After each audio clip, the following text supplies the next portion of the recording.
Hi everybody, I'm Dr. Randazzo. I am a clinical psychologist and today I am going to make a short video.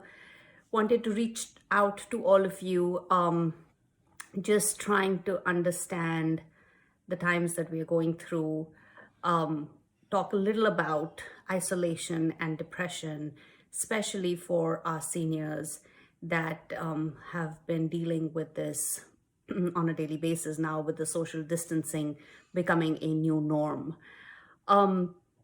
Depression in seniors does exist. This generation has been told or has learned that they're not supposed to talk to anybody or let anyone know how they feel because they don't want to be a burden on society and they don't want to be a burden on their family. And what happens is they start internalizing all of those feelings, all of those emotions, which then lead to various problems. Things like insomnia.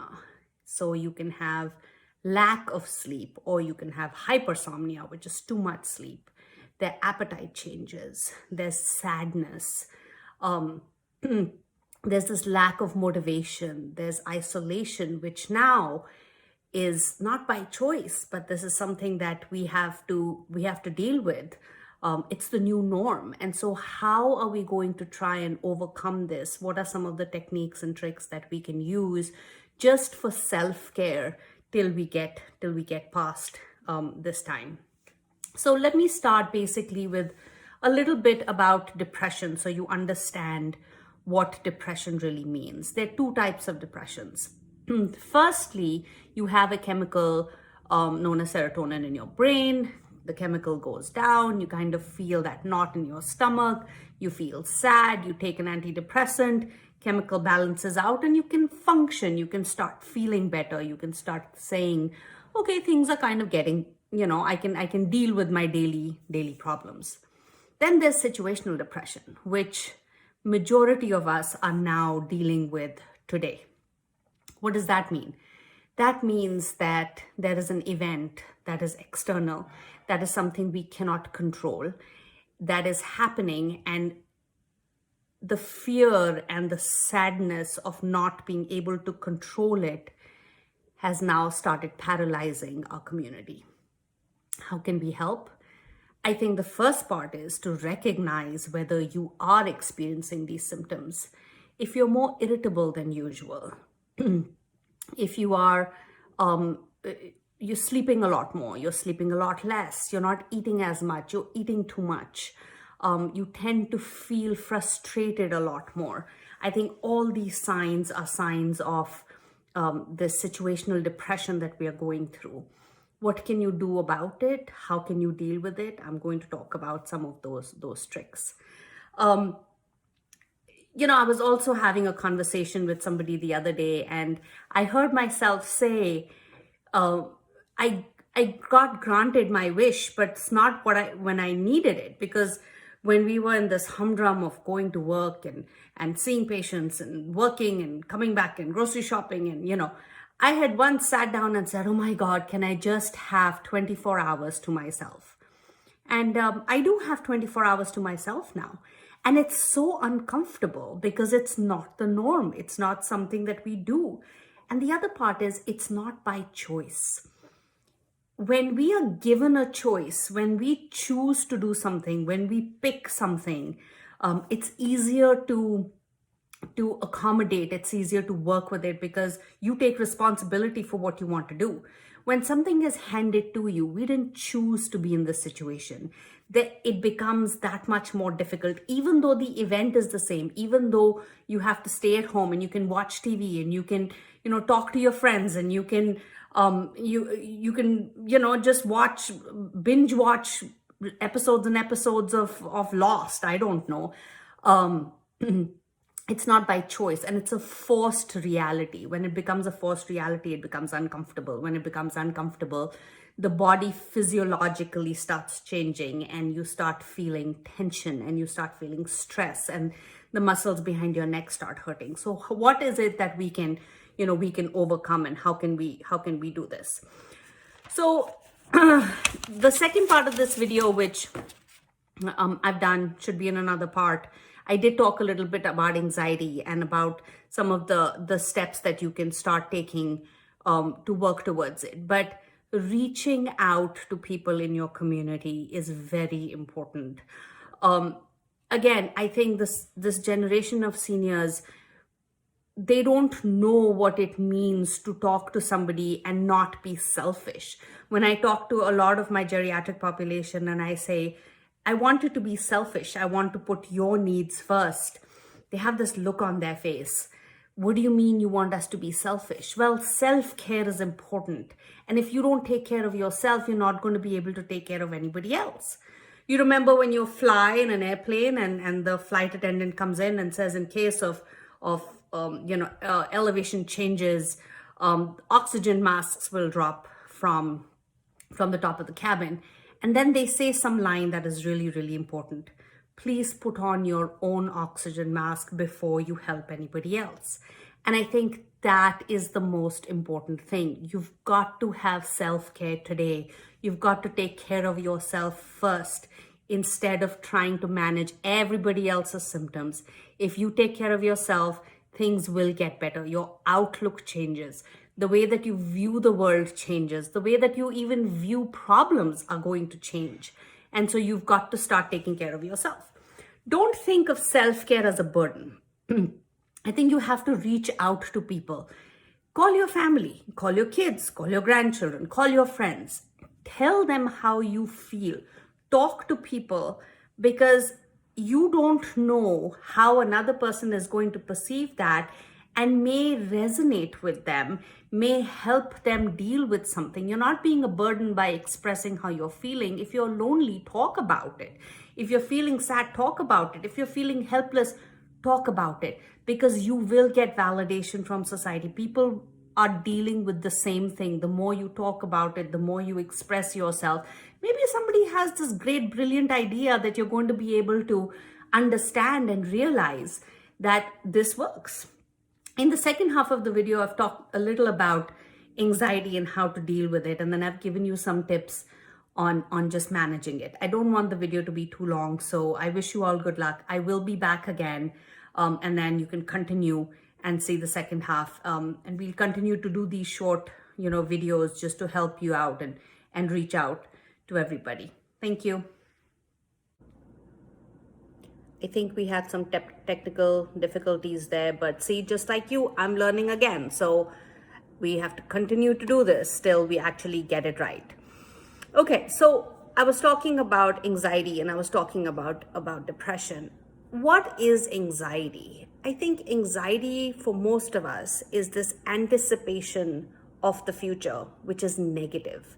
It's the negative anticipation and the lack of control that we start feeling that creates the fear in our bodies, that creates the fear in our mind, that creates the fight and flight response in us. If you are going to sit down and constantly be worried about, oh my God, what's going to happen tomorrow? Oh my God, what if I get sick? Oh my God, what if this happens? What if that happens? Your body gets tense. Your body starts responding into a fight and flight mode, and then everything starts shutting down. You get paralyzed by fear.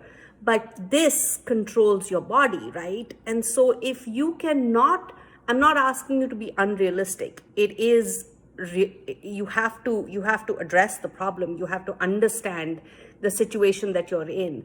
But I think you also have to make it easy for yourself to change the perception, to change the interpretation of what it is. Instead of saying, oh my God, what if? I think you have to say, how can I help myself? How can I take care of myself right now, today, given the circumstances, given the situation that I am in? Look back. I think one of the ways that you can do this is go back. I'm sure in your lifetime, you have had to face difficulties. You've had to face some times when not everything was easy, right? Get back into that time and try and see how you persevered, how you found the strength to get out of that. And maybe that is going to be the answer to help you at least get past some part of it. Some of the other things, people will tell you, of course, stop watching TV and do some relaxation stuff. All of that is good because it's part of self-care. But I think people in your generation, when I'm addressing seniors, they don't understand what self-care is because you weren't taught to be selfish. Selfish had a very negative connotation. Selfish meant just taking care of yourself, and that's a bad thing. You were taught to always take care of everybody else around you, and that was your love language. So suddenly when somebody is telling you, please take care of yourself, please be selfish, I see this blank face that people are like, what does that even mean? And so now I'm going to tell you what are some things that you can do for yourself. Sometimes seniors don't even reach out and talk to other people and tell them how they feel or that they want to talk to somebody, because in their mind, that little voice is constantly talking and saying, don't disturb anybody else. You're a burden to somebody else. Don't tell your children how you're feeling because they'll worry about you. To that I say, when your child was little and they cried, did you go up to them and say, can I help you? Can I take care of you? Did your child say, oh my God, I'm not going to cry because I'm going to be a burden to you? Don't take that privilege away from your children. If you have this need to reach out to somebody and talk to them, do it, because we can't read your mind. You have to tell us how you feel, and then we can help you feel better. So this whole idea of I'm a burden to society and I'm a burden to my family and I don't want to let people know how I feel, I think you should put that mindset to rest and reach out. We as human beings are social creatures. We need that comfort in somebody else. We need validation. We need reinforcement. And you are no different. And maybe think about it this way. You may be helping somebody else out by reaching out to them, expressing how you feel, knowing you have all this experience and lifetime behind you. I sometimes tell my stories and I feel so good because, my grandmother or my elderly neighbor will tell me how she overcame it, and the resilience and the grit that generation has. We can learn from it. So you are doing us a favor by telling us how you feel. So the moral of the story is, please reach out. Call your neighbors, call your children, call your friends, use the phone. Let's go back to the 1940s. Remember when we used to have a phone? Use it, pick it up, dial a number and talk to somebody. Reach out, you'll feel better, and maybe the other person on the other side will feel better as well. Here are some other activities that I was thinking about, and I tried to break them down in 5 different categories. So something that is active, something that is passive, something that is challenging, something that is frustrating, and something that is interactive. So active, passive, challenging, frustrating, and interactive. So let's talk about some of these things. Something that is active. No matter where, no matter what the time, get up and walk around. Walk around your house, walk around outside. We are blessed. We are in North Texas. It's a beautiful day. There's bright sunshine. The sun makes you feel good. It's warm. It's pretty. Go outside, take a walk. If it's raining, like we have had tons of rain, walk inside your house. But any kind of physical activity is important for the blood to start moving, for your brain to get oxygen. So any kind of activity, that's going to be important. Something that is active. Something that is passive. You don't always have to go run and go for walks and be active. Sit down and watch some TV. Watch an old movie. Watch something that gives you some pleasure. Watch something that has a good memory associated with it.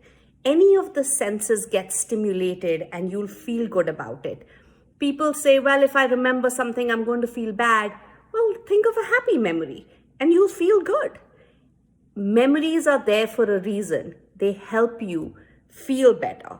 So watch your favorite movie. Sit in front of the TV and watch your favorite show. Watch your favorite comedy show. Just lighten the mind. It takes you away temporarily to a place where you can actually feel good.